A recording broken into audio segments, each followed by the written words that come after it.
What's going on, everybody?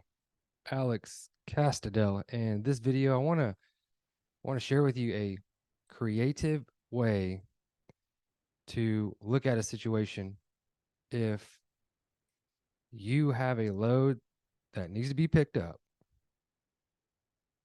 and the pickup location is not necessarily your customer's location, but the drop location is. And let's say, because this is a real example that just happened to me last week. That pickup location, they close at 5 o'clock, right? And I had a truck and I knew it was going to be tight arriving at 5 o'clock. And it was one of these carriers that didn't really give me a accurate ETA. I like to call it a sugar coat of an ETA. I don't like sugar coating because I can always do something with the truth. So at any rate, 5 o'clock turns into 6 o'clock. 6 o'clock turns into 7 o'clock. And so this place closes at 5.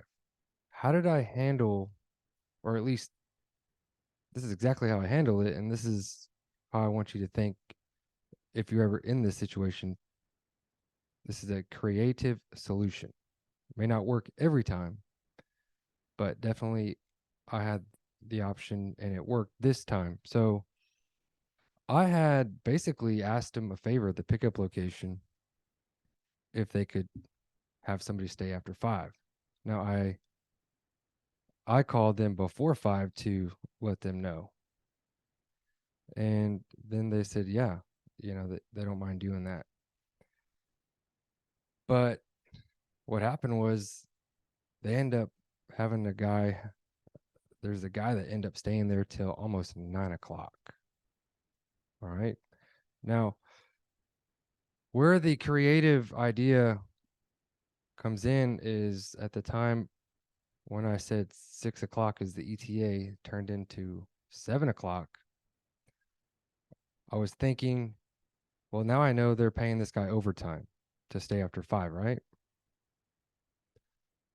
So my solution was to offer to bring in lunch for that next day or the day after.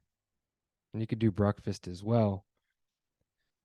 So this kind of shows you understand keeping somebody, that pickup location, keeping somebody, they're incurring costs. They don't need to do that. They could have said no and then put me in a bind on that load because it needed to deliver 7 a.m. the next day. So 7 o'clock, I offered them lunch. All right. So that was cool. And it shows again how you handle it, and you're buying lunch. So when they get lunch, they're like, wow, who brought lunch for us? Because I do catering, right? I'm in the office moving loads. I'm not delivering food. I have it catered. And so it's basically, again, opportunity, how you handle the situation, and who bought us lunch? AK Logistics. AK Logistics. Awesome, awesome. Man, this is great. Now what happened was, and that solution right there, that is the main point in this video, like how you can think creatively when you're in a situation like that. Okay, there's no set rule. 5 o'clock comes and nobody can stay. You can ask for a favor, and if it's a situation where maybe you know that shipper before, it's not your main customer, maybe you delivered there for your customer or picked up there. So that was the main point of the video. But I will go ahead and finish the story, what happened, just to entertain you. So this driver coming up from the valley, coming up to pick up in Corpus Christi, extended the ETA each time.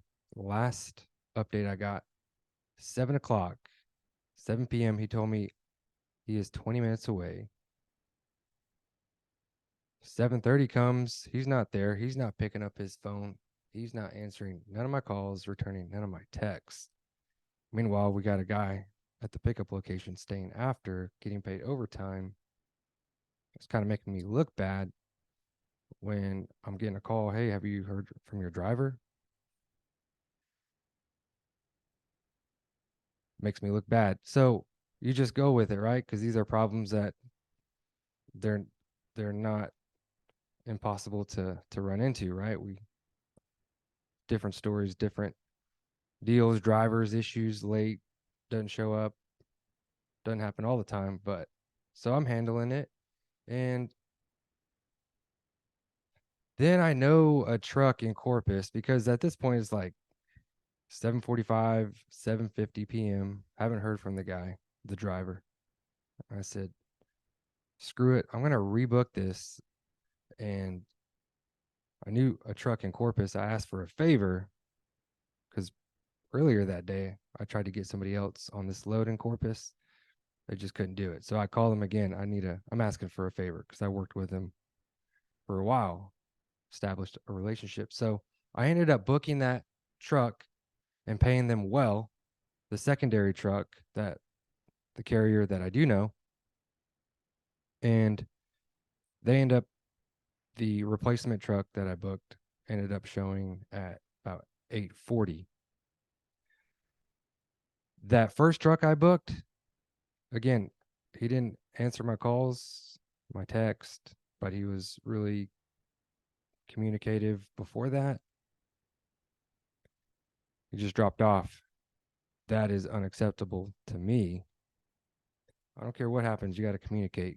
All right, you got to be reachable. So he ends up, the first truck I booked ends up showing up at 8:20, and I had instructed that pickup location just in case this guy showed up. The first carrier I booked, as soon as I booked that replacement truck, I let the pickup location know just in case this carrier, that first carrier I booked, shows up, turn him away. And this is now the approved carrier to load. But sure enough, that first truck pulled up and he was turned away because I don't play like that. I'm going to replace you, the carrier, if you're going to ghost me and the last thing you said was you'll be there in 20 minutes and now it's an hour later and you didn't answer calls, return them. So he learned, and I'll be probably sharing that with these carrier reviews so other brokers can think twice before he calls to book it. So that's basically the end of that story. My replacement truck was a great carrier, picked it up, and I gave him pretty much all the money, a lot more money, and paid myself a lot less just to ask that favor of them and pay them well to execute like that. Right. So hope you enjoyed that little story of an actual example of a load I had last week, and hearing an example of how you can get creative, asking somebody, a pickup location, to stay after 5 when they close at after 5.